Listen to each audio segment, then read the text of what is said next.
So if you're all started, we can. If you're all set, we can get started.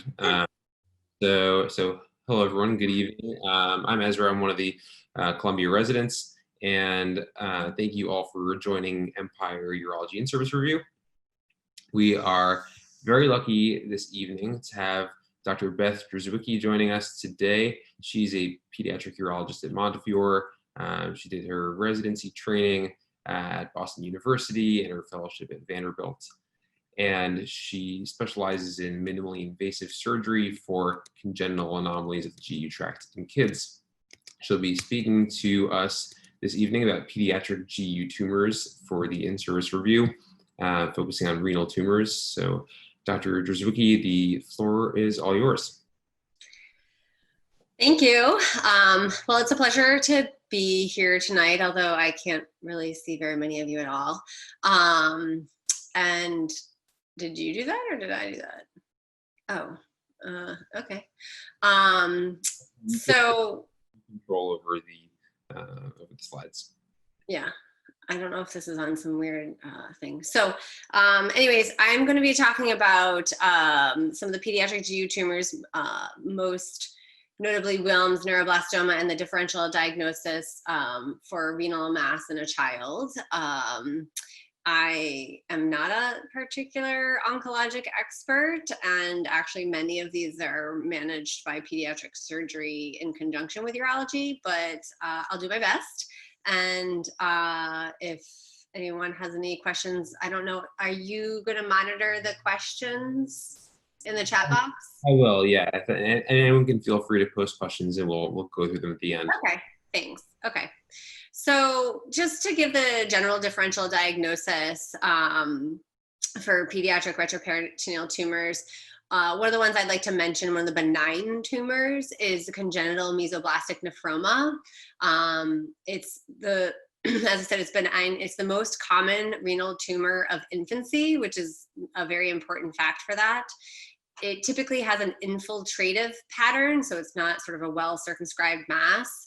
The median age of presentation is about 3.5 months, and greater than 50% of them show up before 6 months of age. So just a little tidbit on that.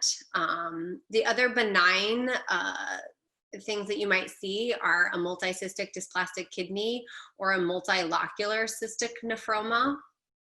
And then in terms of malignancies, you have Wilms tumor, neuroblastoma, renal cell carcinoma, which it's important to know that in the pediatric population, there's a higher chance of being translocation positive, which has a much worse prognosis and earlier presentation in life, and a higher risk of metastasis. You can still get transitional cells or clear cell sarcomas of the kidney, rhabdoid tumors of the kidney, and adrenal cortical carcinomas. These are extremely rare and not typically tested, so I'm not going to be talking about them. I formulated my talk based on the pediatric oncology questions that were present in the last 15 years of the CSAPs. So just to talk, we're going to start about Wilms tumor. So it is the most common pediatric, I can't see my slides, solid renal tumor, and it accounts for 6 to 7% of all of childhood cancers.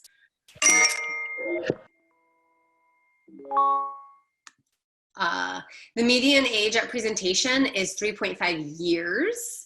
Boys tend to present earlier than girls, and bilateral tumors also tend to present a little bit earlier as well.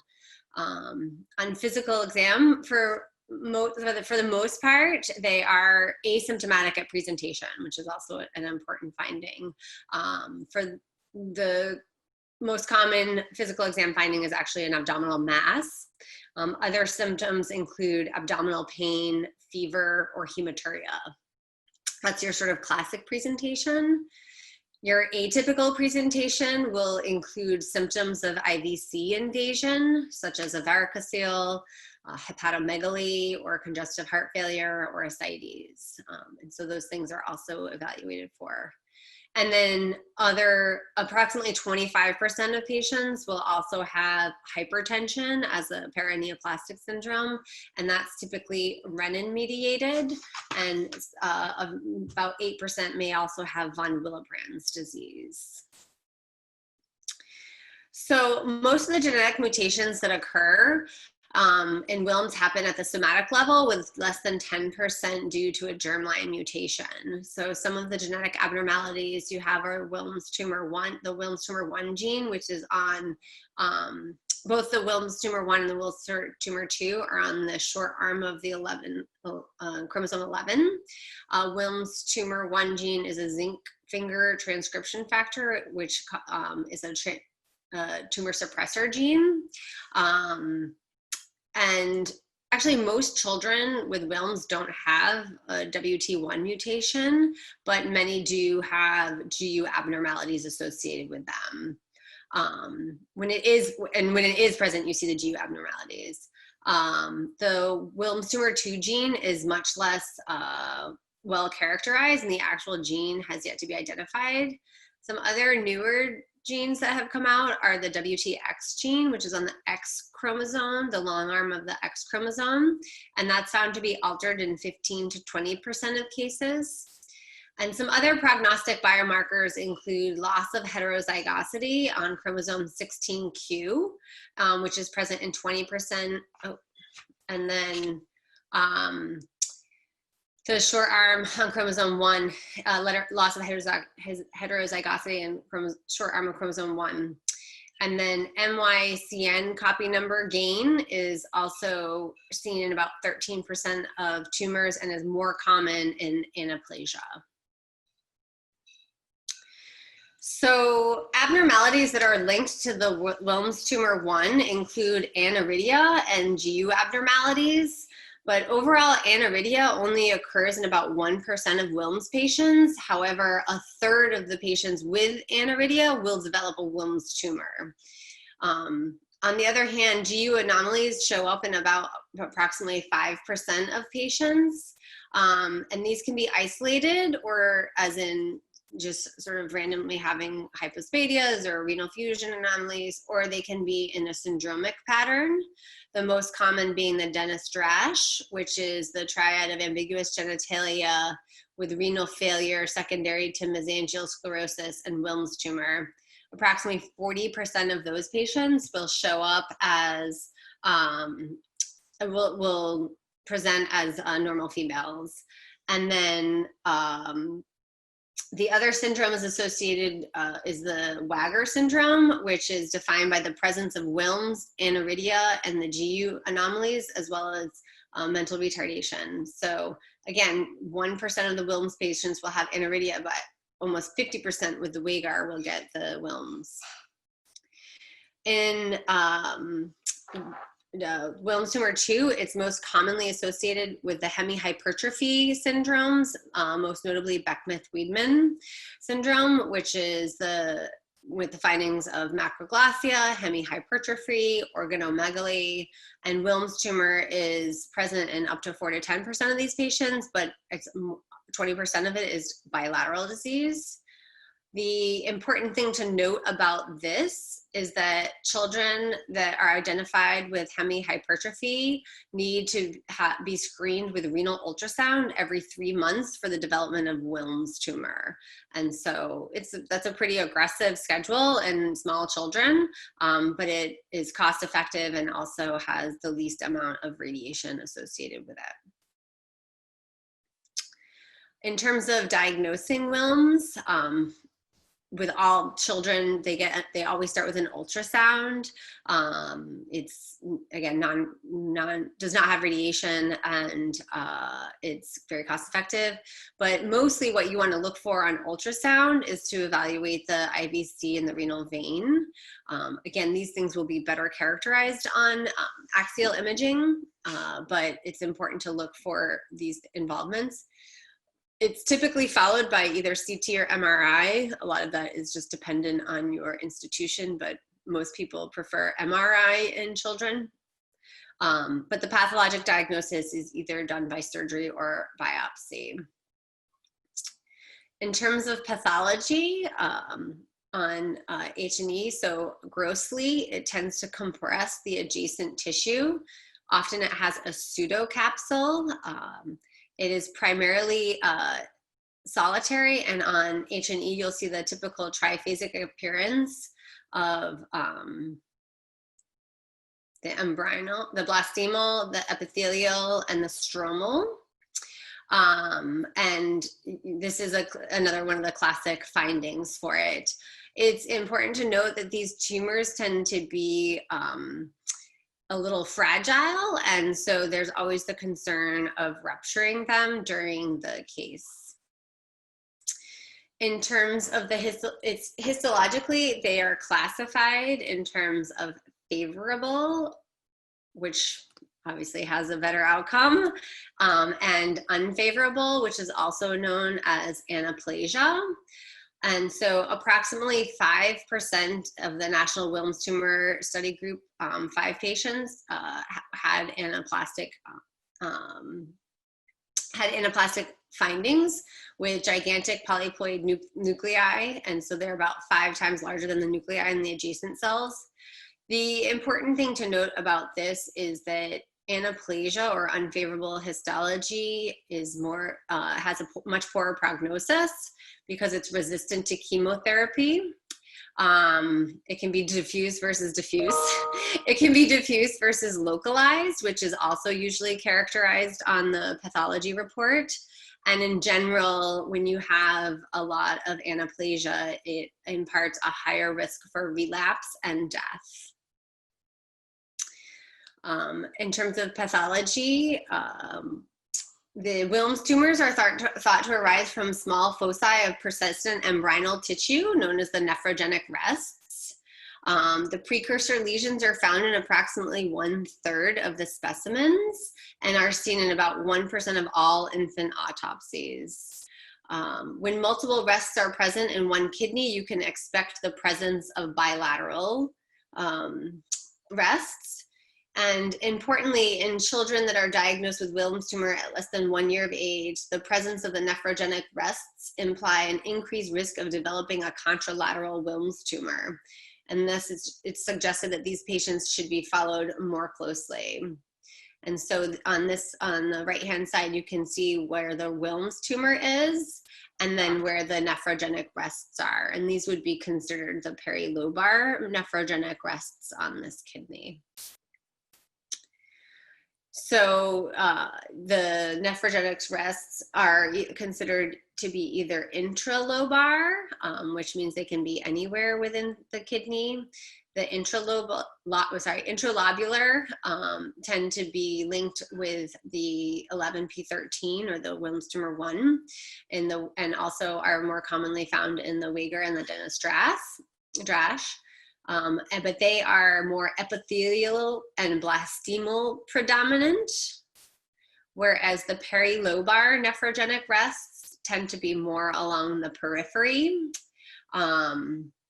and they are seen more commonly at autopsy. These ones are linked more to the WT2 gene and with Beckwith-Wiedemann syndrome. And then these ones tend to be more stromal positive. And it's important to note that children who are less than 1 year of age with perilobar nephrogenic rests have an increased risk for contralateral disease, as I said before. So these are the children that tend to be screened more aggressively following their initial treatment. So just to sort of go over some of the clinical characteristics of staging. So in stage 1, it's mostly characterized by being localized without any extension outside of the kidney, and it can be excised completely during surgery. And for stage 2 is determined by having extension beyond the kidney, and that can be because of a tumor biopsy, that there's capsular invasion, or the IVC or RVC involvement, but that it can still be completely excised. and that so there's no residual disease and there are no metastases at this time. Stage 3 is when you have extension into local structures plus lymph nodes positive. So you have extension into local structures and it cannot be completely excised. And this is noted by either having positive lymph nodes or positive surgical margins. Anytime you have a tumor spill, this upgrades it to a stage 3. The stage 2 is all spills, tumor spills are upgraded to stage 3, or you have peritoneal invasion. In stage 4, you have all of the above and metastatic disease. Stage 5 is noted primarily by having bilateral disease at presentation. So again, in terms of prognosis, we talked a little bit about anaplasia. So anaplasia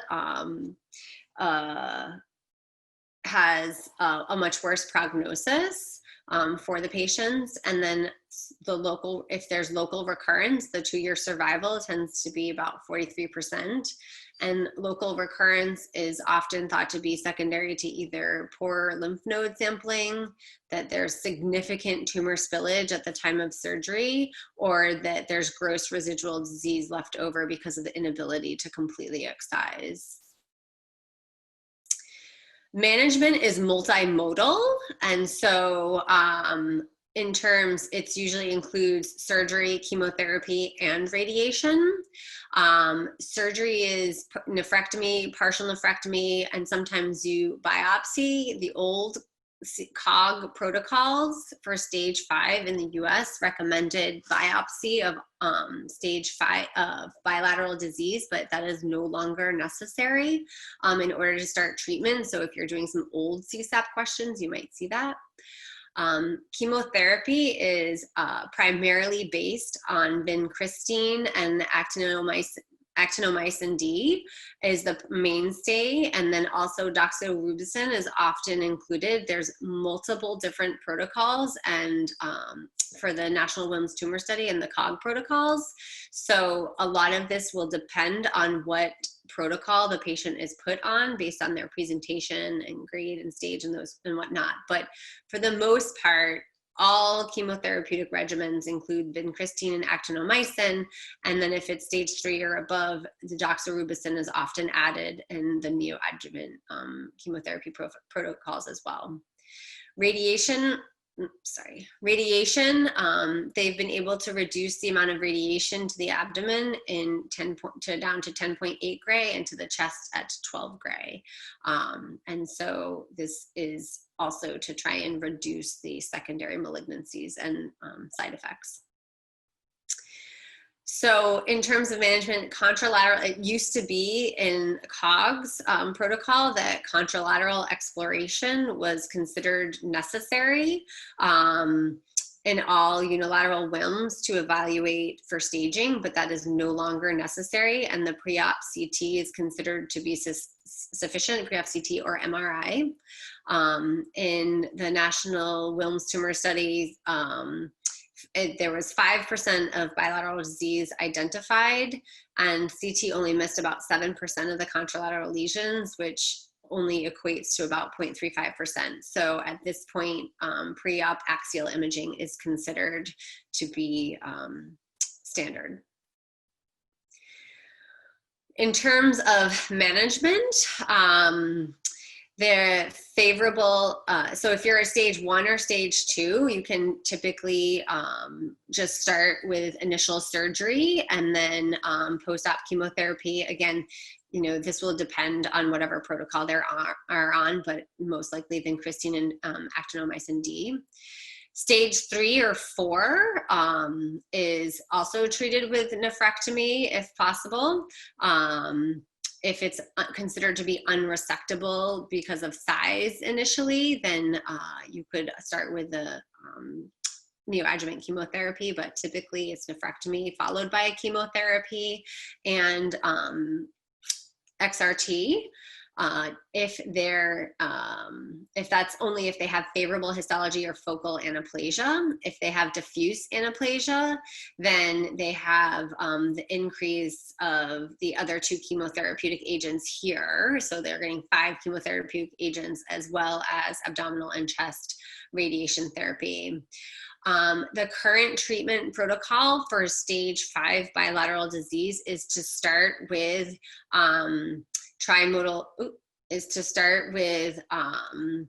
vincristine, actinomycin D, and doxorubicin. If there's significant concern or there was a biopsy that shows anaplasia, they might do all 5 chemotherapy agents. And then to restage the patient to evaluate for improvement in the metastases or tumor shrinkage. If they are having a good response, then typically they will get another 6 weeks of chemotherapy to try and allow the tumors to shrink as much as possible and allow for as much partial nephrectomy as possible. If they're not shrinking, then they will often get biopsy to look for factors that will impart some sort of prognosis. And then if they have chemotherapy and surgery and have excision of the tumors, then they'll get radiation therapy as well. In terms of outcomes, favorable histology, which comprises about 95% of the tumors, will have a greater than 90% survival at 4 years for all of the stages. If you have anaplasia in your specimen, then if the 4-year recurrence-free survival for focal is 75%, but for diffuse is only 55%. And if you have recurrent disease, there's a 10% survival rate, and only about 50% can be salvaged. So, you know, can be a tricky disease. In terms of late effects of treatment, some of the things that they will often talk about is secondary malignancies, because you have to remember these children are very young when they're receiving these treatments, including the abdominal radiotherapy as well as chemotherapy. So there's approximately a 1.6 cumulative incidence at about 15 years. And this is often with lymphoma, sarcomas, breast cancers, hepatocellular carcinomas, melanomas, or GI cancers. There's also the concern for infertility. Renal insufficiency is common, both from loss of nephrons from surgery and cancer, but also from the chemotherapeutic agents. This is also higher in the Weger and Dennis-Strash because they also have underlying sclerotic diseases, and then cardiomyopathy from the chemotherapeutic agents. Are there any questions on Wilms?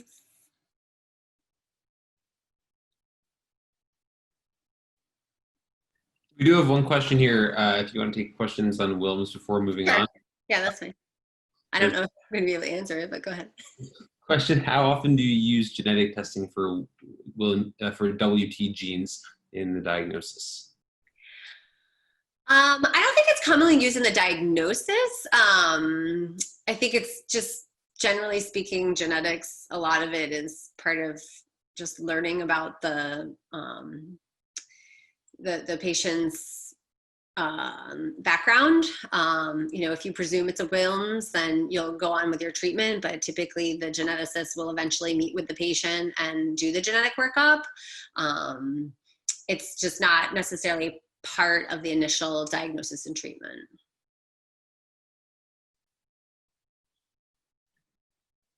Those things tend to happen kind of outside of the urologist's control.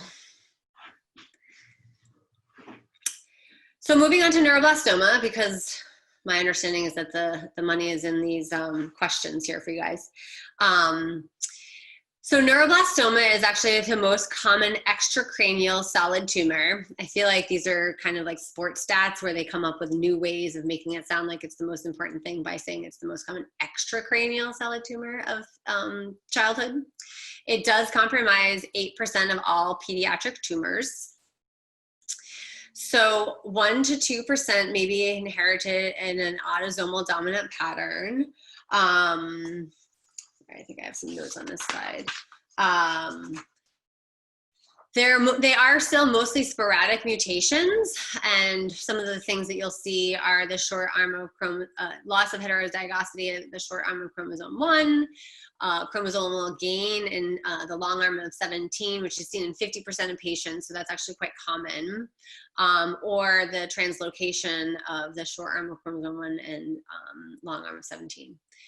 One of the other things that is commonly identified or looked at on pathology specimens is the NMIC proto-oncogene amplification, which is seen in 20 to 25% of neuroblastomas and is a marker of aggressive behavior. And that's seen on the short arm of chromosome 2. What it does, it transcriptionally regulates growth. And if you have more than 10 copies of the gene per cell, that is sort of says that it's a higher NMIC amplification.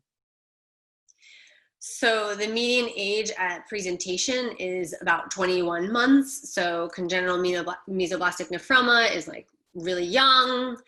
Neuroblastoma is a little bit in between, not super old, but closer between 1 to 2, whereas Wilms is over 3, sort of in the median age of presentation, just to sort of break it down.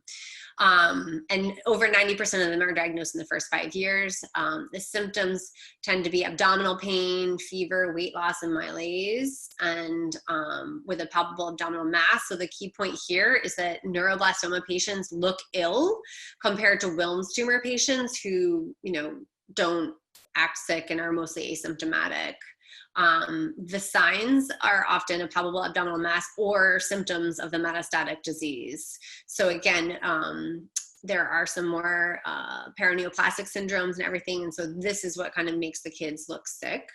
So 70% of the children will show up with metastatic disease at presentation. And neuroblastoma has a propensity for bone and bone marrow invasion, which can lead to spinal cord invasion and profound anemia. So that is something that you're going to look for. They can complain of hip pain, limping. As I said, they also have some significant, some paraneoplastic syndromes, which aren't common in the presentation, but can be seen with vasointestinal VIP, which is diarrhea and hypokalemia, which can cause diarrhea and hypokalemia, or and very rarely in your central nervous system, you can have acute myoclonic encephalopathy. On physical exam, this one, hold on a second, where's the, sorry, let me just look for a second. Oh, okay, never mind. Lost track.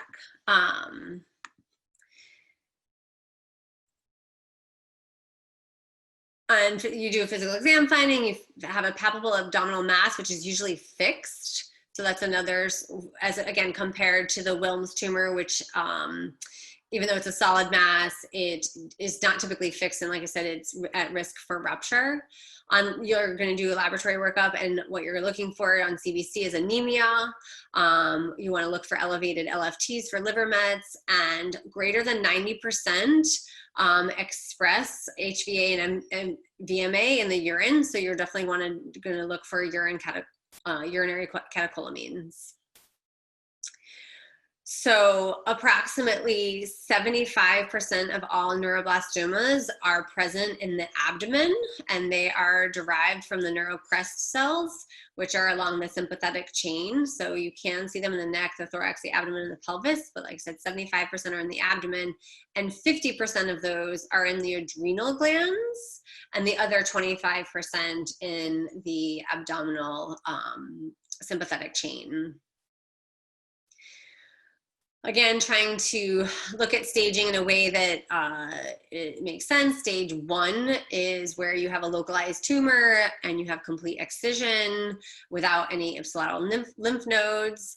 The staging for neuroblastoma is a little bit more complicated because you have both 2A and 2B and then 4 and 4S. So for 2A, it's where you have incomplete excision of the tumor. So it's the same as stage 1, but you can't completely excise it, whereas stage 2B has positive ipsilateral lymph nodes. Stage 3 is where you have an unresectable tumor, and that's either because it's a unilateral tumor that's crossing midline, you have a midline tumor that invades both flanks, or you have positive contralateral nodes. Stage 4 is identified by having metastatic disease. And stage 4S is its own sort of strange little entity where your tumor can be as in stage 1, 2A, or 2B, but your age of presentation is at less than 1 year, and it often presents with metastatic disease. And so it sounds like it's the worst, but it actually has the best prognosis. So for stage 4S, not IBS, stage 4S, the age at presentation is less than 1 year. It's typically an abdominal neuroblastoma, and it typically presents with metastatic disease, primarily to the skin, which is where you get these blueberry muffin spots. That's what the babies say. They say they look like blueberry muffins. You can also have mets to the liver and the bone marrow, which is why they can be profoundly anemic. Survival is very high though, and up to 90%, and there is spontaneous metastatic regression with surgery alone of the primary tumor or with no treatment at all. And I have to tell you that if my baby looked like that and they told me, don't worry, don't do anything about it, I would probably not take that very well, but that is actually the answer. So in terms of prognosis, the key factors are age less than 1 year is favorable despite often having metastatic disease. So if your tumor stage is 1, 2, or 4S, you have a 70 to 90% 5-year survival, but higher stage, stage 3 or stage 4, only has a 10 to 30% 2-year survival. The histologic grade is also important, as well as the NMIC amplification. So the NMIC amplification is a poor prognostic sign because they typically present with a higher stage and a higher grade and have more disease progression and poor survival. And that you see it in 40% of stage 3 and 4 patients that present, and only in 10% of stage 1, 2, and 4S.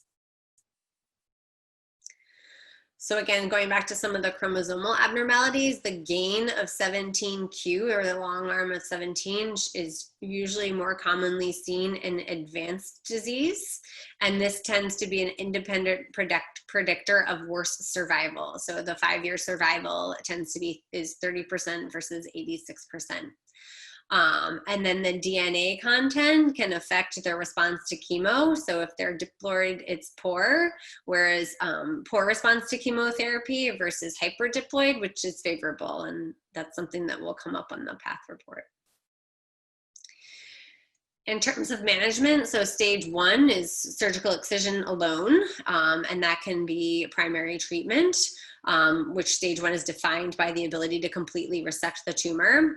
Stage 2A, 2B, and 3 have intermediate risk, and some of that will depend on the NMIC amplifications and the DNA content, but typically it's surgical excision plus adjuvant chemotherapy. Showing this, I was just, if people can put what the answer choice is that they think it is, and maybe you can give me what the general crowd says, or if we don't want to do participation and just want me to read them off, let me know. What do you think?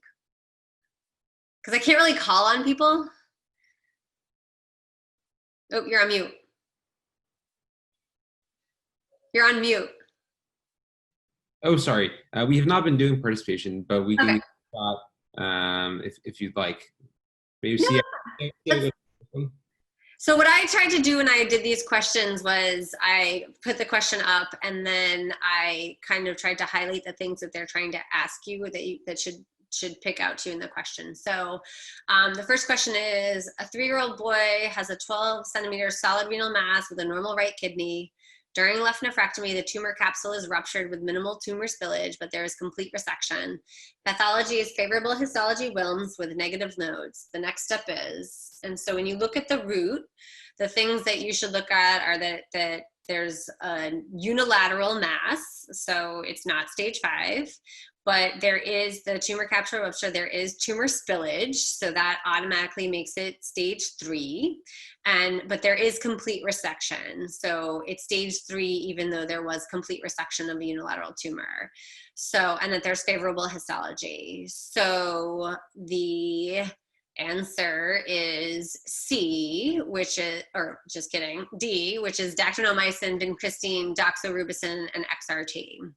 So, like I said, any tumor spillage increases the tumor stage to at least stage 3.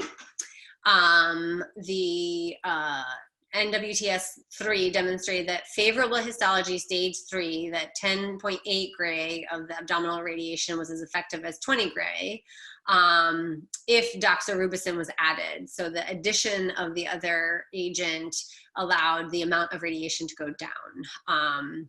So if there was unfavorable histology though, so if we went back to that question and they had unfavorable histology, then you would want all 5 chemotherapeutic agents as well as the XRT. So, you know, they do actually ask some pretty aggressive questions on management.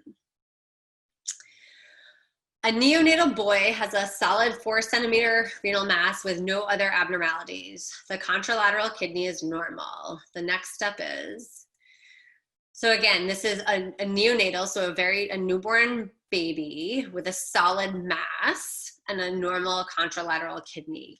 So what they're trying to get at here is that this is a congenital mesoblastic nephroma, because it's the tumor of infancy, and that because of the infiltrative pattern, the treatment is complete radical nephrectomy. So again, it's the most common solid renal tumor of infants with the median age of 3.5 months. Excellent outcome for radical nephrectomy, and the reason that you don't do partial is because it can extend into the hilum or the perirenal soft tissues. Total nephrectomy is recommended rather than partial. And because it is a benign tumor, chemotherapy nor XRT are necessary. An icteric 1-week-old boy has a right upper quadrant mass and scrotal ecchymosis. Ultrasound shows a complex right suprarenal mass with internal echoes. Labs demonstrated anemia and normal plasma catecholamine levels. The next step is, so I actually included this one because it's a mass in the retroperitoneum. It's not anything that we actually talked about, but the things that you want to look at are the icteric 1-week-old boy, 1 week old, and the scrotal ecchymoses are commonly seen obviously in the boys. That there's a suprarenal mass on the right, so it's adrenal, and that there's anemia and the normal plasma catecholamine levels. And so what they're actually trying to get at is that this was an adrenal hemorrhage, and so the treatment is the repeat ultrasound in 2 weeks. Apparently I didn't.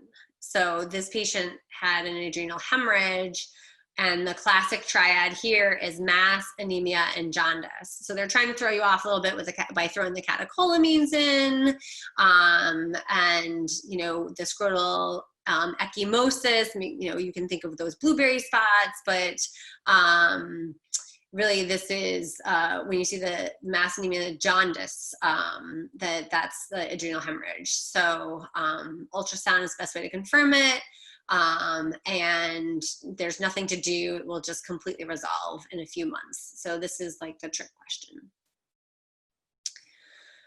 A 2-month-old boy has a right 4-centimeter adrenal mass. Biopsy reveals neuroblastoma.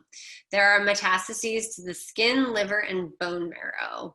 Skeletal survey is negative. The next step is, so again, they're trying to get you to see that it's a 2-month-old boy. And so even though there's metastatic disease, this is stage 4S of the neuroblastoma, which means that they will the baby will most likely spontaneously resolve. You'll notice that they didn't offer, they did offer surgery. So here they say observation is the best thing.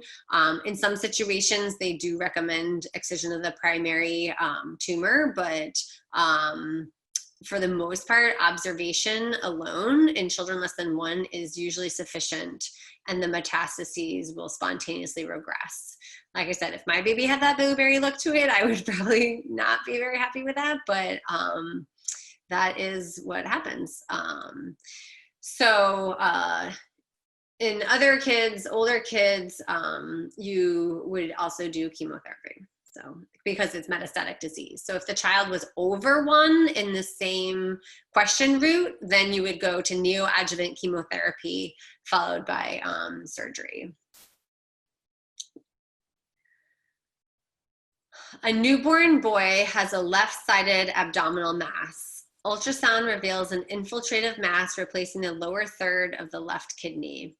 The right kidney appears to have a slightly increased echogenicity, but is otherwise normal. The next step is, and so again, this is another question on congenital mesoblastic nephroma, and because it's a newborn boy with an infiltrative mass, the increased echogenicity is common in newborn babies in general, so that's another sort of red herring in this question route. So the answer to this one is E, left nephrectomy and surveillance.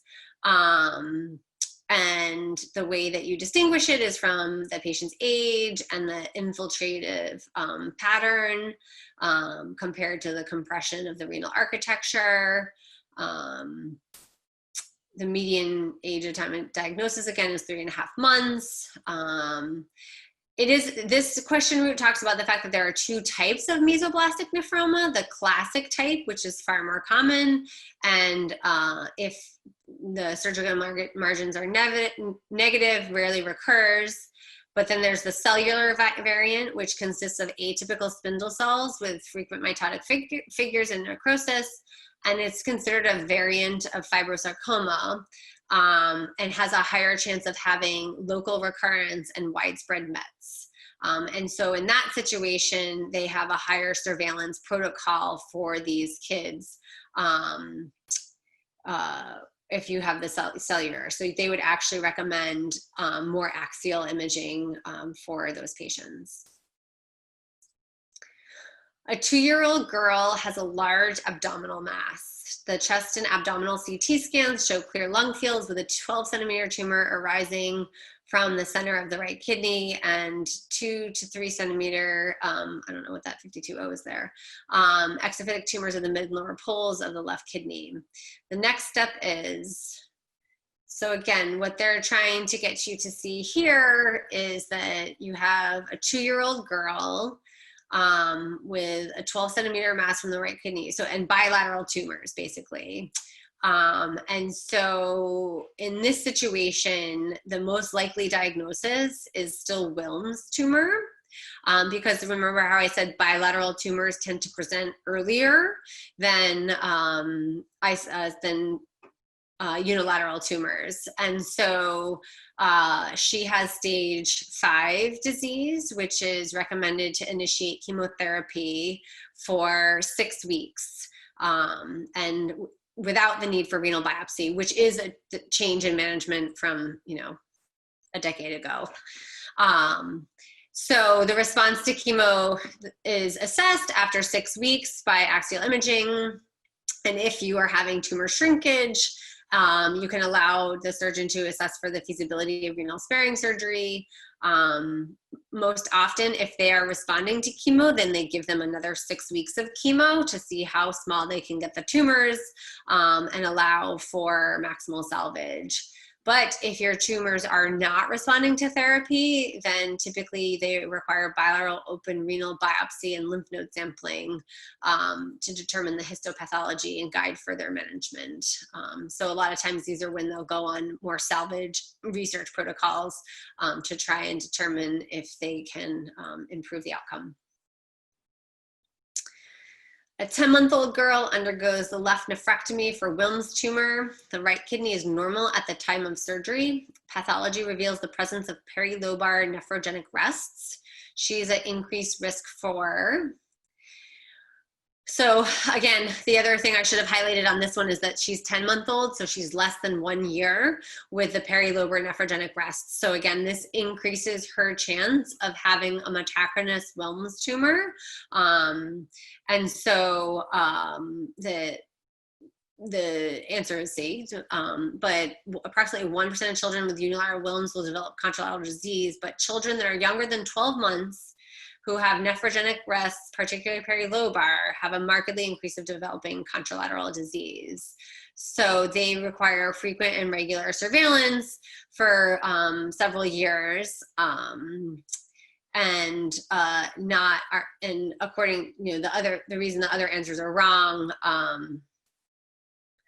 is renal failure, local recurrence, or metastatic disease are not necessarily, or are not more common than anybody else who's lost a kidney.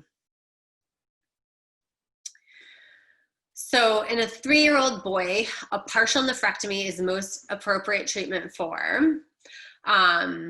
So as we talked about in congenital mesoblastic nephroma, it's an infiltrative pattern that can also have invasion of the renal hilum and perirenal tissue. So it's most important to get complete excision. So partial nephrectomy is not recommended.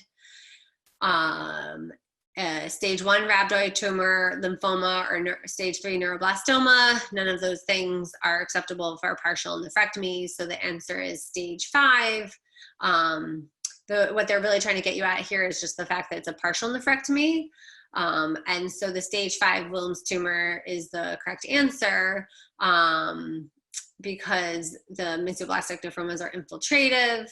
Rhabdoids are highly malignant and are best treated by radical nephrectomy.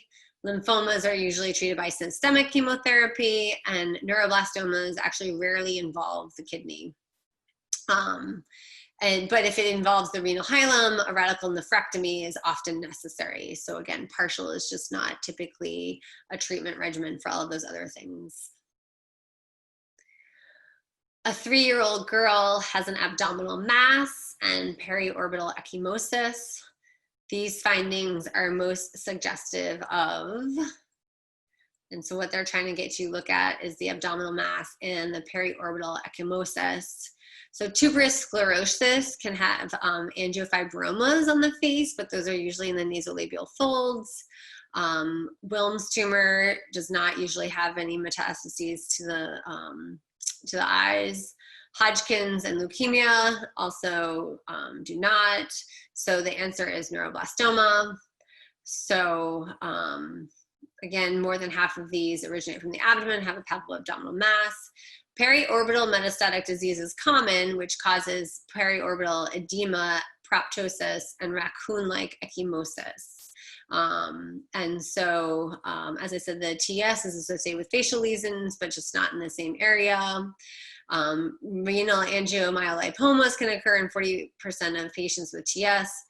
Wilms tumor typically presents as an abdominal mass with gross hematuria and not anything periorbital. Hodgkin and leukemia often present with fever, night sweats, or fatigue, but none of these other lesions are associated with facial or periorbital lesions. So the answer was neuroblastoma.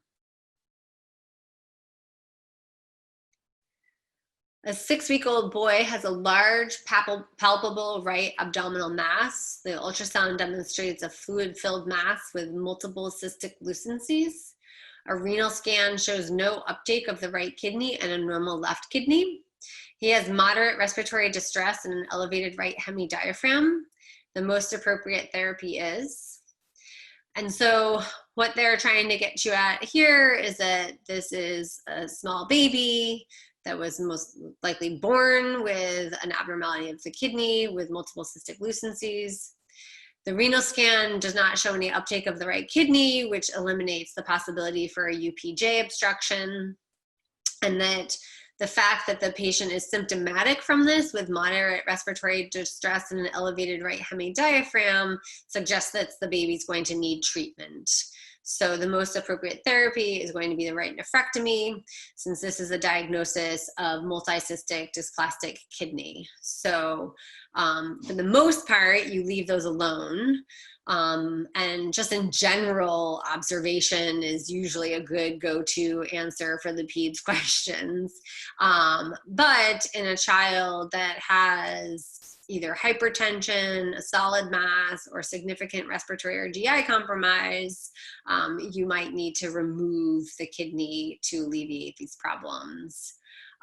If the baby was somehow really supremely premature and that's part of what was causing the issue, or the baby was toxic, then you might want to aspirate the cyst just to relieve the mass effect. But a 6-week-old healthy baby, nephrectomy would be preferred.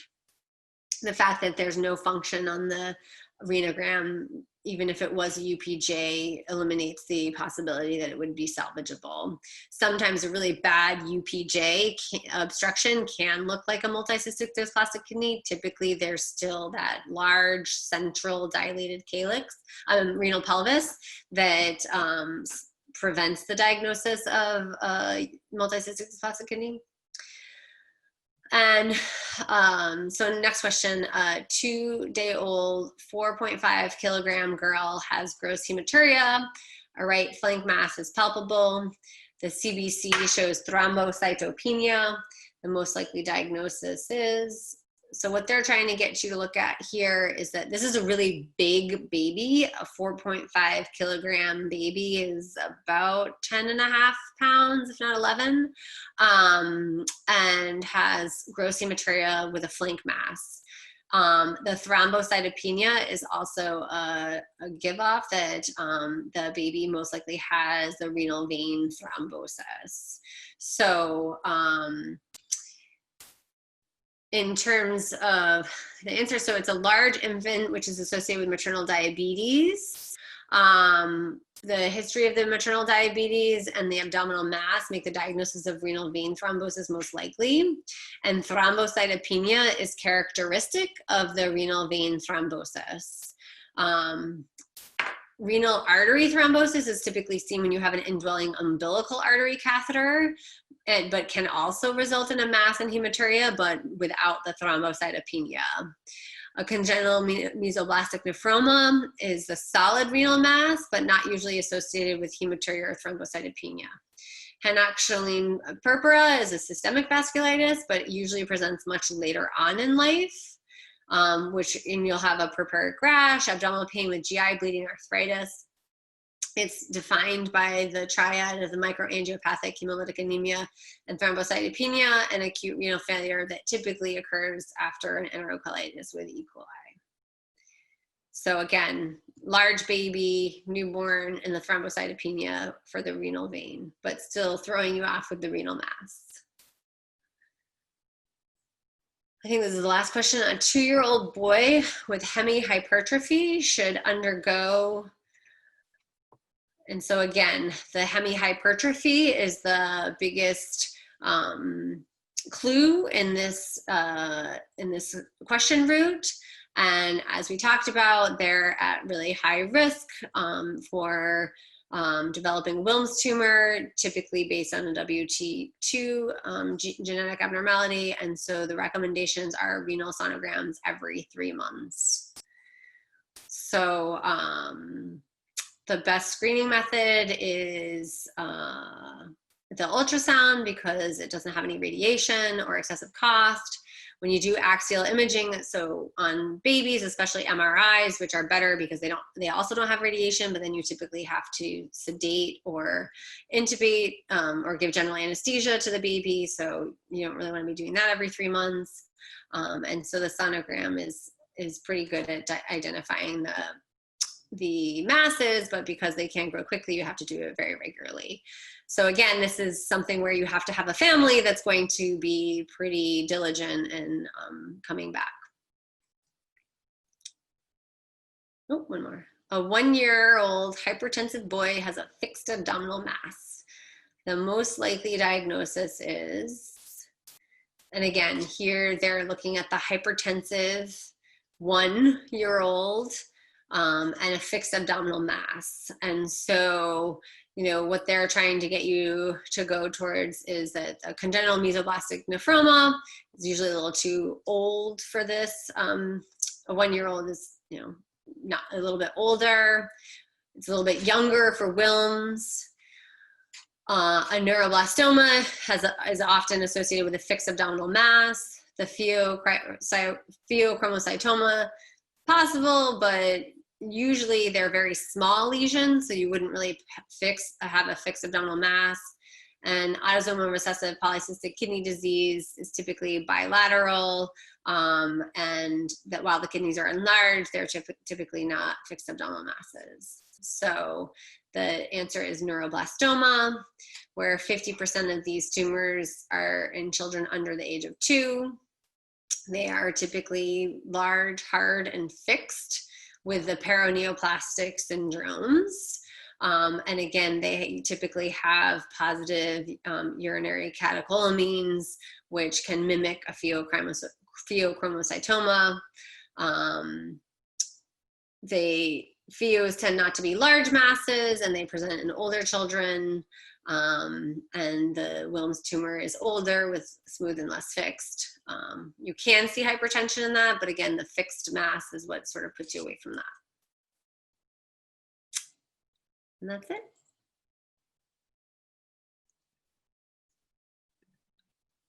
How do I stop sharing my screen? Thank you so much, Dr. Drzewiecki. That was a really fantastic overview. We don't have any questions here in the chat. I actually have a question myself, which I wanted to ask. It seemed like biopsy came up a number of times as an option and didn't seem to ever be the right answer. Could you talk about when biopsy for these pediatric tumors is indicated and when that would be something we should think about? I would say typically a much older patient with a well circumscribed renal mass, right? So, I mean, I recently had a 7-year-old that I had kind of watched for a little bit with a, sort of what appeared to be a benign lesion, and she ended up having a translocation positive RCC.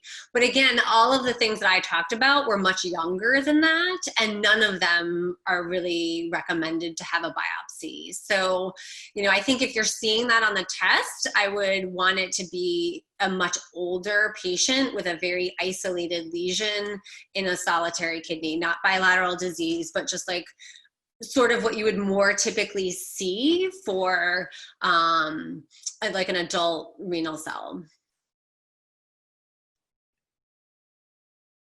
One of the tricky parts for us is that our protocols for Wilms for many, many years were very, very different than the European protocols. And that was always a really challenging thing for test questions because you could read about other protocols. But now that we don't require the biopsy of the stage 5 tumors, it's a little bit bilateral tumors, and just start with adjuvant chemotherapy. It's a little bit more straightforward.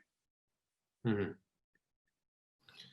All right, well, I'm going to share our slide for our upcoming talks real quick just to make a pitch. So yeah, he's giving my talk. Start. So I thought that was the talk I was giving because, like I said, I am not an oncologic expert. Gotcha. Well, thanks again so much for that fantastic overview. And we have a lot more peds coming up. So if this whet your appetite for some peds urology, you come to the right place. So join us again next week. We'll have Dr. Gitlin from NYU discussing prenatal hydronephrosis and VUR. And then on Thursday, we'll have Dr. Palmer from Northwell discussing pediatric reviewing involving embryology, DSD, orgasm. So please make sure to tune in for those. And thanks everyone for coming tonight. Have a great rest of your evening.